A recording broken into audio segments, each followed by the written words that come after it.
What's up, guys? Here, still in Cluj in Romania, and I came back because I just had to make one final video from the Transilvania International Film Festival. But also, just to announce that I was able to shoot 2 videos, one for each day over the past 2 days, for the long take series. So I'm very happy about that, because a big chunk of the reason why I came to Romania was to meet up with some artists and film them, but I wasn't actually sure that I was able to do that. In fact, what I was surprised by was Cluj, the atmosphere of Cluj, the creativity and the just the productivity and the positive vibes of the city. I was absolutely impressed, and I guess this is the best time out of all the times that I've been to this city that I was able to experience it properly. And I realized that, first of all, it is quite different from Bucharest, where I spent about a month last year and just wasn't as rewarding as this past few days have been in Cluj. And so, second of all, it actually has made me think that perhaps somewhere down in the future I could come back and maybe spend a little more time in here, because I am always on the lookout for places where I can have the positive vibes, because without positive vibes I don't get anywhere. I'm not able to do my work, and I'm not able to keep going with this good thing that I got going on. You know what I mean?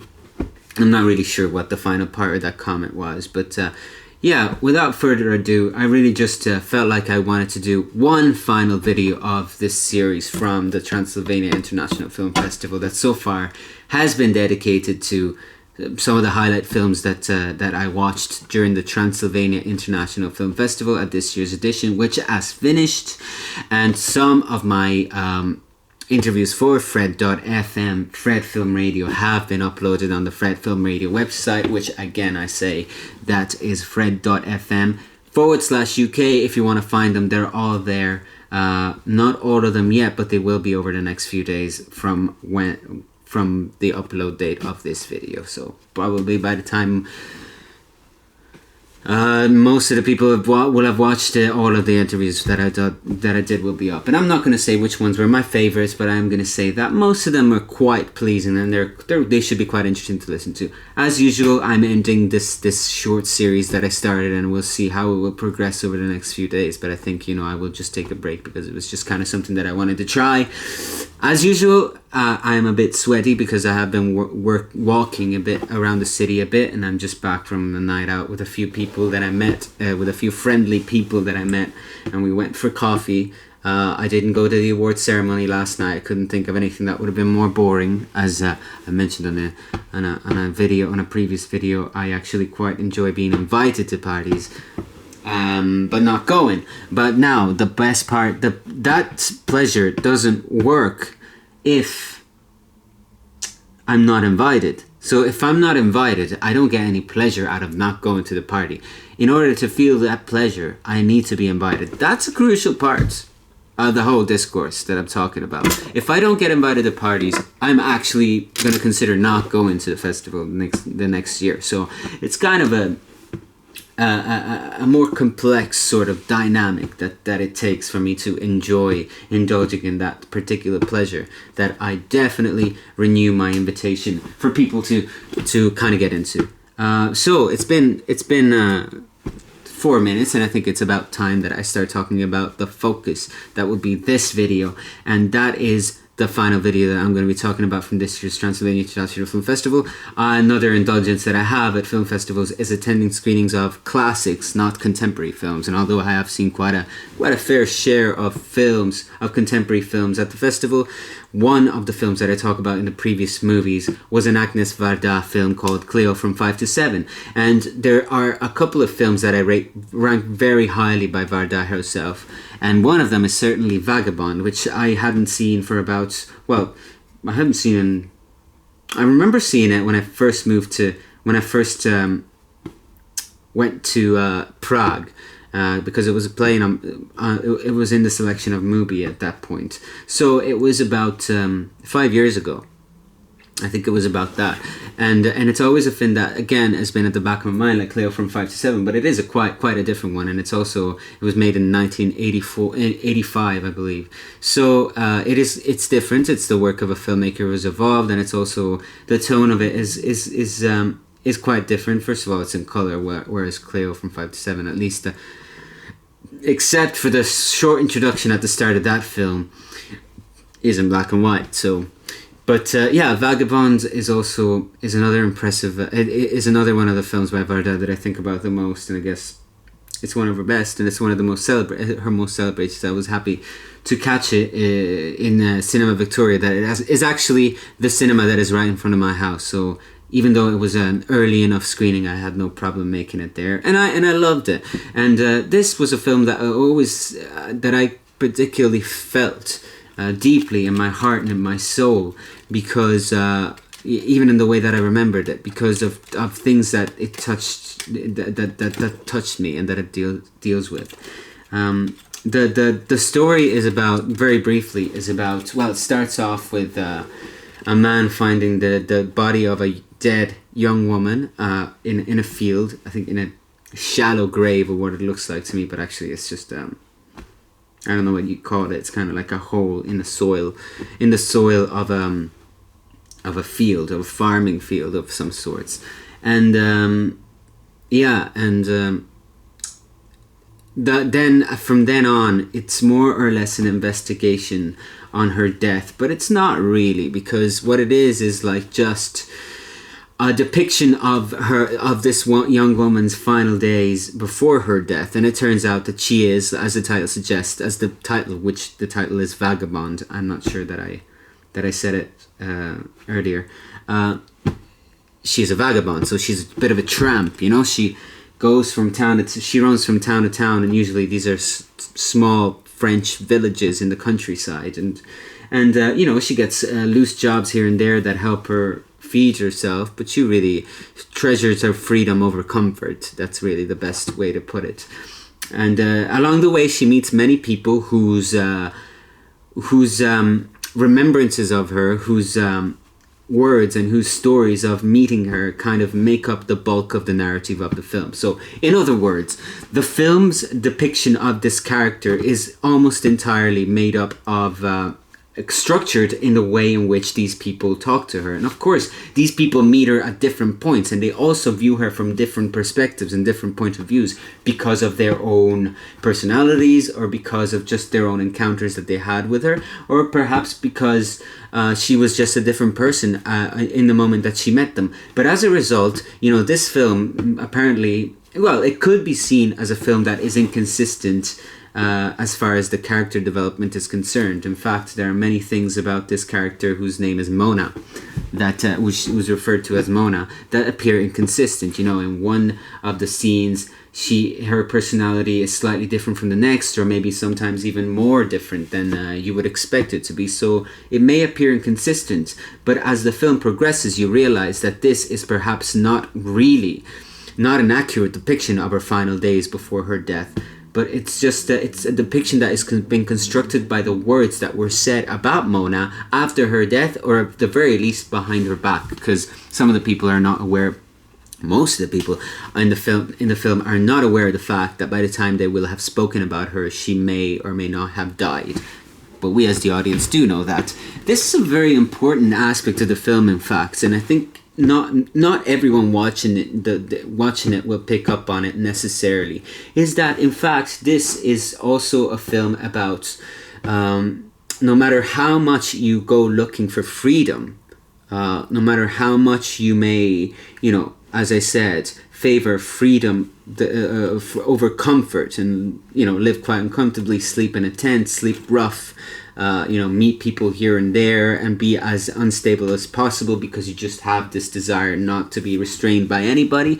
You are never going to escape being the restriction of you being remembered as someone who perhaps you're not. Another way to put it is that you exist in the way in which people talk about you behind your back. So As free as you may be, you're never going to be free from the conventions in which people try to restrict you within. This is particularly significant given the fact that the lead character of this film is a woman. So although this is not your conventional depiction of a woman in a film, in fact it is quite unconventional, particularly in the 50s, where, you know, women were certainly relegated to the role of just the love interest of the male hero. Varda kind of changes that, especially in this film, and criticizes it openly, not so much by altering the narrative, which remains by altering the rules or conventions of a conventional narrative. I can't think of another word to make that thought sound any better. She doesn't do that. So she doesn't destroy the conventions of cinema, but in a way, she does still find a way to be creative and turn these conventions, twist them, give them a twist, and make them look like a critique in the ways in which women are represented, in the way in which their stories are told, in the way in which they are put into categories. But, you know, me being kind of like, you know, someone who is doesn't necessarily think of things in gender terms, which I don't, although I do understand the significance of thinking in gender terms in a wider context. I can identify with this film because I also sometimes, very often, feel that. I identify with the lead character Ramona, or at least the representation of the character Ramona, because I experienced that, and I think we all experience this in one way or another in our everyday life. There's nothing that hurts me most, or at least it's one of the things that hurts me most, when I find out that someone has been speaking about me behind my back, or even just the thought or the fear or the concern, not the fear necessarily, but the concern that someone has been speaking about me behind my back, perhaps even someone that was very nice to me, in any way. And it could be bad and it could be good, but it's you know, most of the time it's just, you know, it still makes me feel uneasy, you know, because it makes me think that that's what makes me exist, and I exist in relation to others, but in particular I exist in respect with the way in which people talk about me when I'm not there. So that's what I mean by talking behind my back. And I feel like that's really the core message of the film, and in a way it contrasts the desire that Mona has to be free. You're not really ever free because you exist in relation to others. So the fact that this very central thought occurred to me while I was watching the film, and I more or less have always been aware of it, it makes me think that this is really an amazing film. You know, it can set those thought cogs in your brain in motion, and that's really the power of cinema, and it can make you think of things like that. It can make you think about your life. That was a part of the cinema of Varda, who was never obvious, but at the same time, her film were great. I mean, they weren't unpleasant. I mean, the best of them aren't so pleasant. I could say the same thing about One Sings, the other doesn't. You know, I could say the same thing about Cleo from 5 to 7. I could say the same thing about most of her films. And, you know, she had a couple of pitfalls here and there, especially because her filmography is so vast and just so huge. But overall, you know, the fact that she still remained traditional whilst playing with the conventions in such a way that it criticized them makes her all that more, in my opinion, impressive than anything that Godard, or most of the things that Godard made after the mid-70s, even though there are exceptions in Godard's filmography, especially, you know, films like Carmen, First Name Carmen, you know, which I think was made, top of my head I can't think of it, but I think it was made in 95.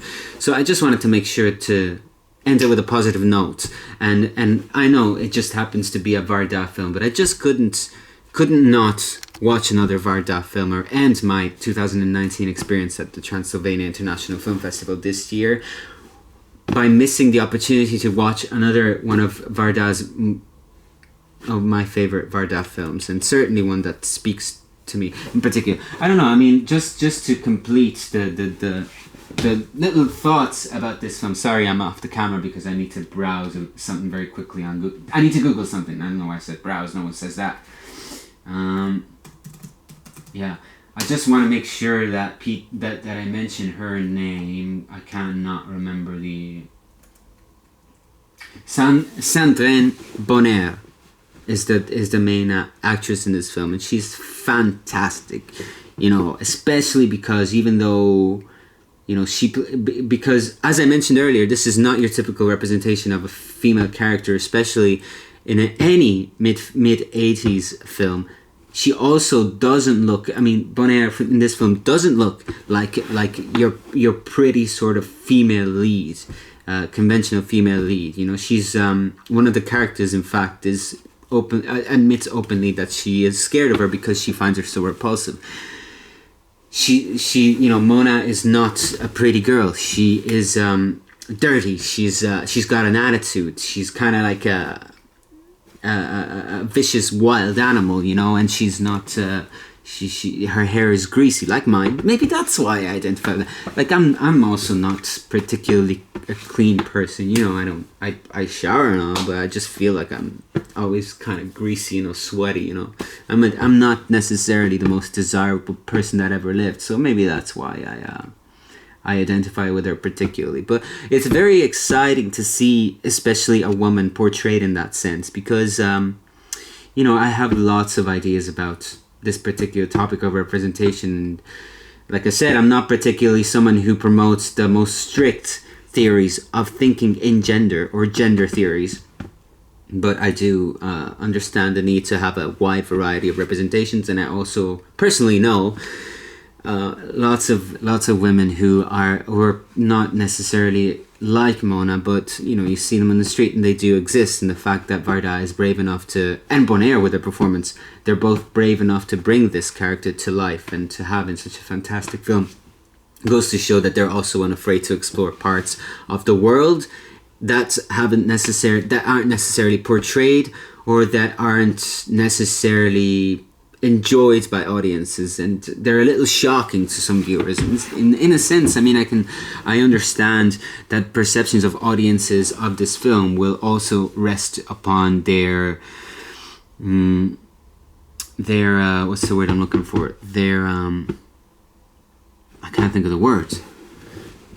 Will also depend on their willingness, that's the exact word, willingness to go along with a story that is telling about a woman who doesn't look like the pretty leading lady of any film. But you know, that's life, you know. And on the other hand, it might also encourage people to pursue a different type of cinema and a different type of representation, or films that offer a different type of representation, whether it's female, whether it's male, whether it's child, whether it's animal, it doesn't really matter, but like something different, you know. Cinema, the beauty of cinema lies also in its variety, you know, in its ability in every film's ability to be not incredibly different, or also necessarily unpleasant, or at least in a narrative sense, you know. But there's a lot to be told. There are many stories to be told, and there are many people whose stories need to be told. And I think that, and I can end the video on this note, is the key of the future of cinema. Yes, the future of cinema depends on technological advancements. Everyone is always focusing on that. Everyone also focuses on the fact that we're not getting enough stories about every single one of the races of the world and the different cultures that exist in the world. But also we need to think in terms of individual persons. We also need to think that it's not enough to have stories about women, but you also need to have stories about different women. And that you cannot just make your point by saying that it doesn't really matter, you know, whether, you know, it's enough to have films about women. We also need to have films about the different varieties and possibilities of personalities, that whether it's a woman, whether it's a man, whether it, you know, it's a human who's white, who's black, who's purple, who's beige. It doesn't really matter. Like, there are so many meshes that constitute our personality, and in a sense, there is really no excuse not to be open to representing these possibilities of different meshes that make up these personalities. So, a film that was made in 1985, like Vagabond, just goes to show that their power then lasts, and that's why I'm talking about it today. and that's also why I decided to end my experience of it, or screenings, schedule by watching this film. I just couldn't help it, and I was happy I did. So, anyways, guys, I think I said enough, and hopefully I was coherent. I feel like I am getting better, but at the same time, the challenge that I face is that whenever I talk about films like these, I mean, they're just so amazing that it's hard for me to not go on and on about them. I hope somewhere, somehow, someone, somewhere, somehow is able to follow my thoughts and maybe appreciate them, and hopefully they will invite a different type of film view and a more engaged film view and a more engaged cinephilia in general. Okay, guys. So, we'll see. I'm not sure if I'm going to record any more of these videos for a while, but it was a nice experience and I enjoyed myself, and I'm going to go out and I'm going to go look for food even though it's very late. I think there's bound to be some 24-hour places open. Bye.